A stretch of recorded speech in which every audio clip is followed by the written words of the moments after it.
Hello, everybody. Welcome to another episode of the Raymond Riggs Roadhouse. Come on another adventure. Ride with Bo, Luke, and I. Ha ha! Yeah!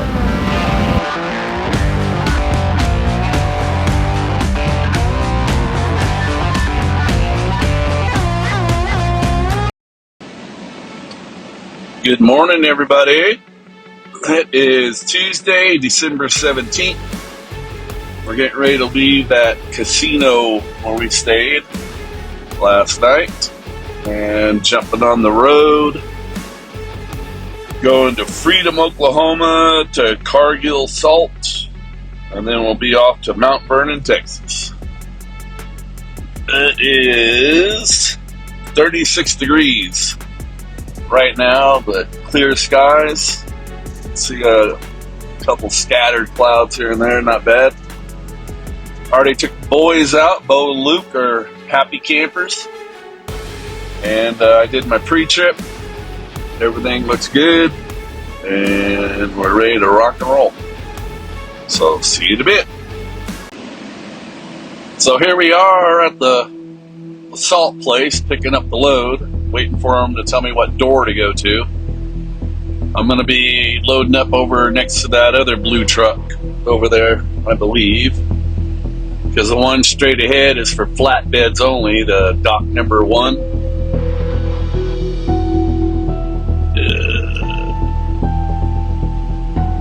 Yeah, right there, dock 1. That's flatbeds. So,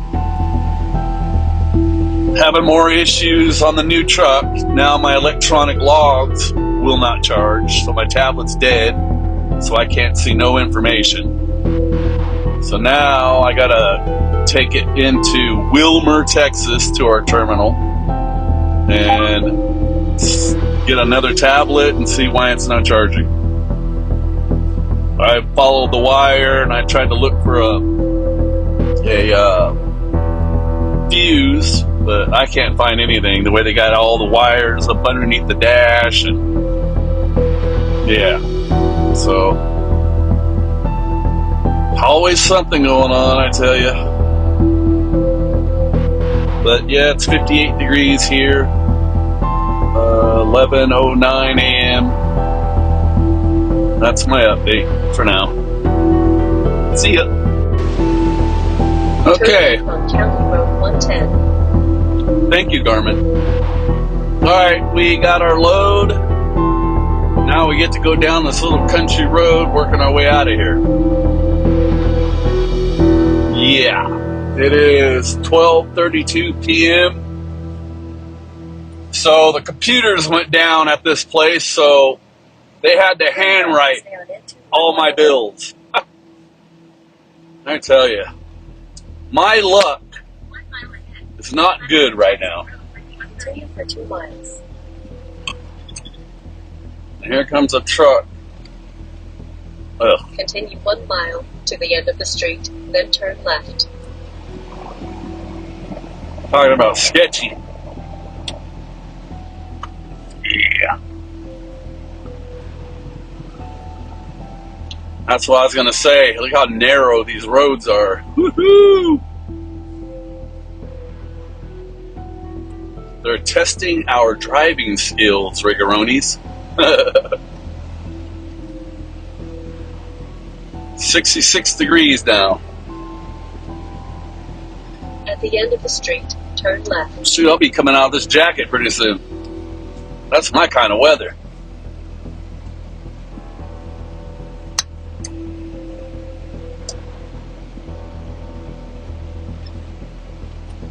I'm eating sunflower seeds.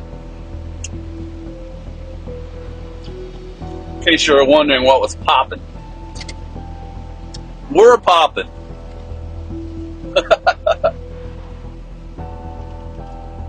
I think that's what the youngsters say nowadays. What's popping? My sunflower seeds, damn it. But anyways, my tablet's working right now. I don't know. Bad connection.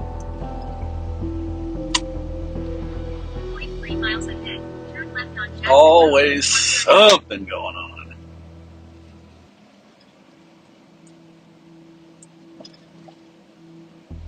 All right, Riggeronis, I just wanted to give you that little update and show you how narrow this road is. Turn left on Jackson Road.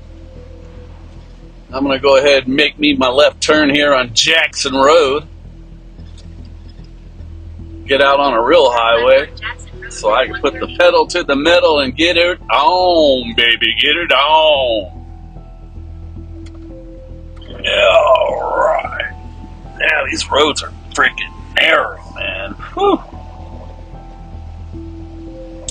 All right. I'll see you on the next one. What's up, everybody?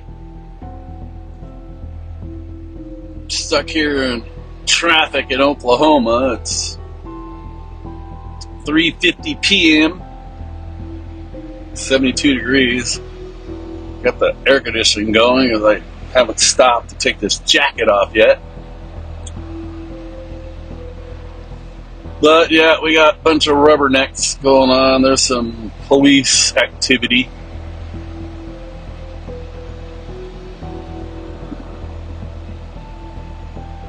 Oh, it was a wreck right there. Yeah, rear-ended. Ouch. And then there's more stuff going on up here. There are police reported. Yes, there is police reported because there is police. What's going on with these guys?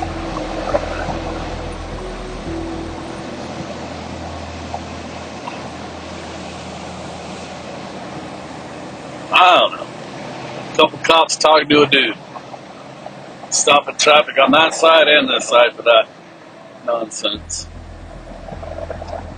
Anyways, that's what I had. This guy here in front of me just totally cut me off. I wish I had my camera freaking rolling when he did that. I mean, he was right on my freaking fender. Then he gets in front of me and puts his brakes on real fast.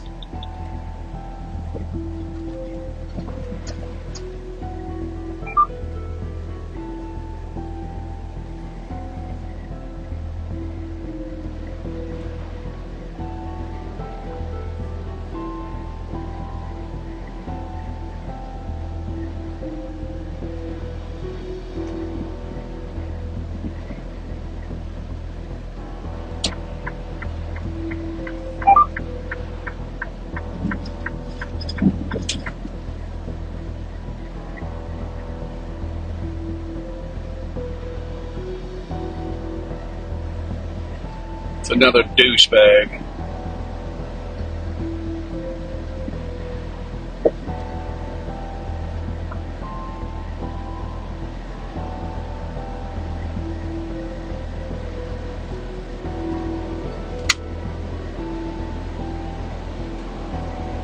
Videotape that dude.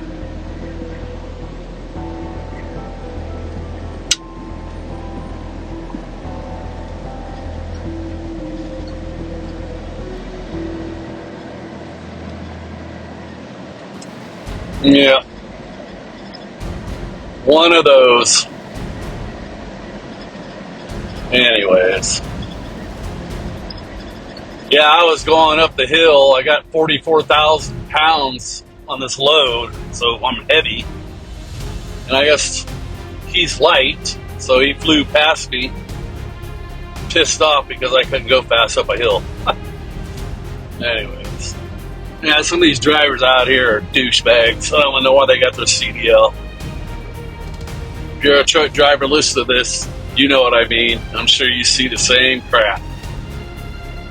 But anyways, that's what I got for now. Hello, everybody.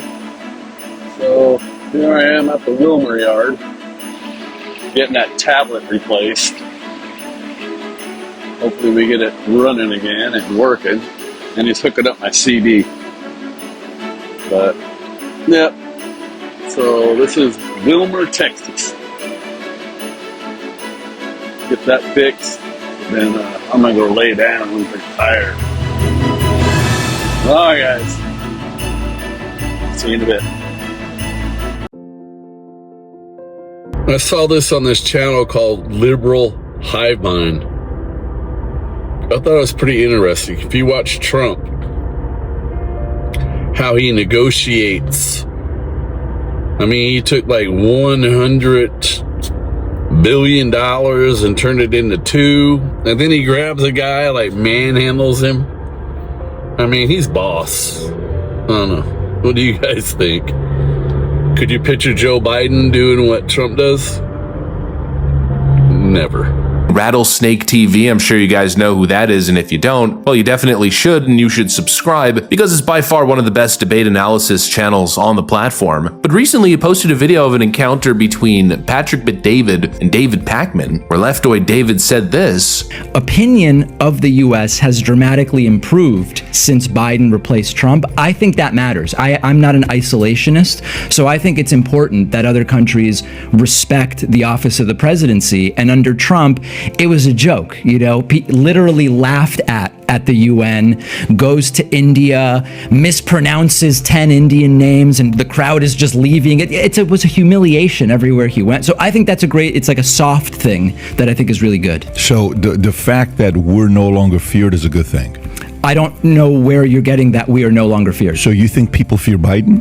What I'm asking you is what data do you have that we are no longer feared? Well, that's what data is not any data to give. I mean, then how do you know it is? Well, no, but during Biden is when Russia felt comfortable bullying Ukraine. During Biden is even if you look at Afghanistan on the way we left, people on the left were not happy by the way we left Afghanistan. Patrick Bet-David made the argument that wouldn't you rather have a president that's a little bit feared on the international stage, considering he's out there to fight for your interests in a very competitive world. And essentially he's making the argument that Donald Trump kind of has the world sitting at attention. You know, he strikes a little bit of fear in their heart, which of course is a point that David Pakman refuses to concede, but it's obvious that you can't play games with Donald Trump. I mean, look at what happened to Justin Trudeau. He went to Mar-a-Lago, spent 15 minutes with Donald Trump, and now his entire career is imploding before his very eyes. You know, whether the left wants to admit it, Donald Trump's a frickin' shark, and he's out there fighting for the interest of Americans, not begging for the praise of unelected globalist bureaucrats. And that right there is the Trump that keeps on delivering, and Trump, once again, not even yet inaugurated as president, is already securing huge investments in the nation, and even mogging these guys, pushing them to double their investments in total Trump style. I mean, this is peak Trump, baby. This is what they hate. This is what they work so hard to deny, but it's the beauty of Trump. Let me show you guys exactly what's happening here. We got some stuff to get into, so let's roll the tape. All right, friends, so just like I was saying, this is the Donald Trump that seems to always make mountains move. Here he is doing a press conference at, I believe, Mar-a-Lago with the CEO of SoftBank, which I believe is a Japanese bank, if I'm not mistaken, where said CEO announces a $100 billion, 100,000 job investment in the United States. And he announces that as a double investment, essentially doubling down on a Trump presidency. My confidence level to the economy of the United States has tremendously increased with his victory. So because of that, I'm now excited to commit this $100 billion and 100,000 jobs into the United States. This is double of last time, as President Trump said. Because I say, oh, President Trump is a double down president. I'm going to have to double down, you know, $100 billion and 100,000 jobs. This is, you know, my confidence level, because that has doubled down. So I am truly excited to make this happen. And of course, business is important, technology is important.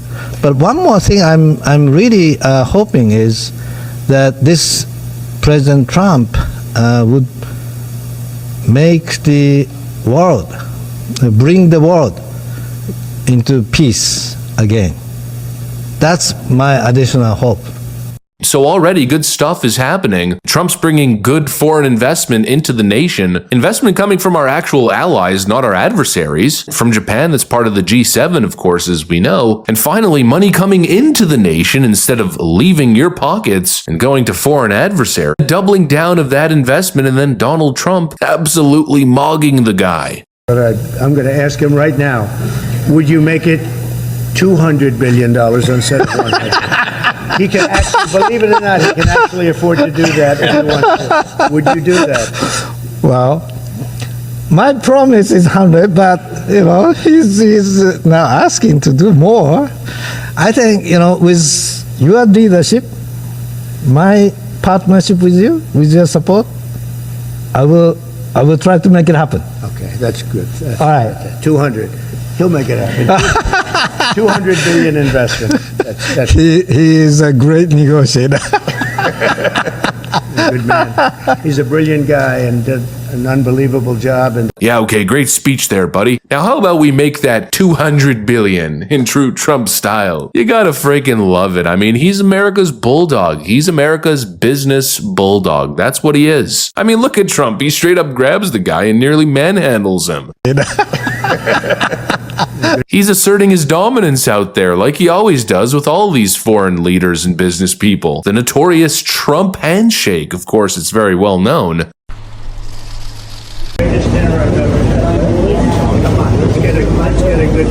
Then a firm handshake.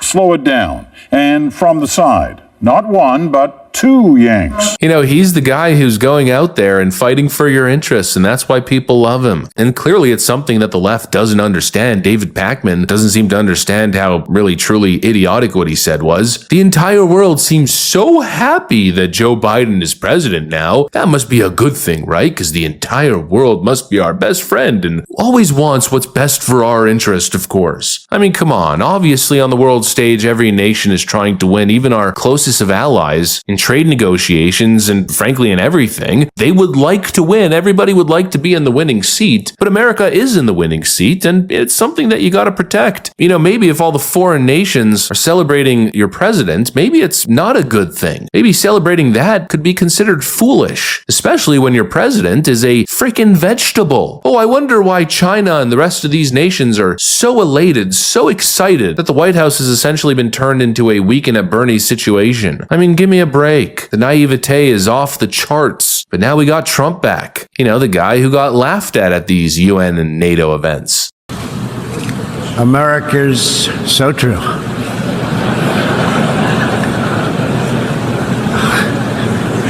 Didn't expect that reaction, but that's okay. But in the end, Trump got the last laugh, and Trump was right. And Trump went to these events and always straight up just mogged these people.